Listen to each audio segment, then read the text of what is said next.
দাদাভাই নিয়ে নিল মামা, তোর আইসক্রিম কিন্তু নিয়ে নিল। ই বাবা, আমার আইসক্রিমটা তুই খাবি নাকি? তুই কেন খাবি? দিয়ে দে, ওরম করিস না। দেখেছিস কি করছে? এ বলে এটা ঠিক হচ্ছে না দাদা ভাই, ওটা আমার আইসক্রিম, দিয়ে দে শিগগিরই। থাবা মেরে নিয়ে নে। শোনটাই, দাদাভাই খেয়ে নিল কিন্তু, সবটা খেয়ে নিল। নিয়ে নে দে ওকে।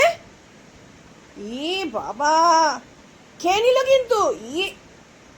এটা কিন্তু ঠিক না। এটাও বোকা আছে। দেখো তো, রেখে দাও। বল আমি চেটে দিয়েছি। কি রে চাটেন। তুই কি বল, এবার খা, খেয়ে দেখা, এবারে খা।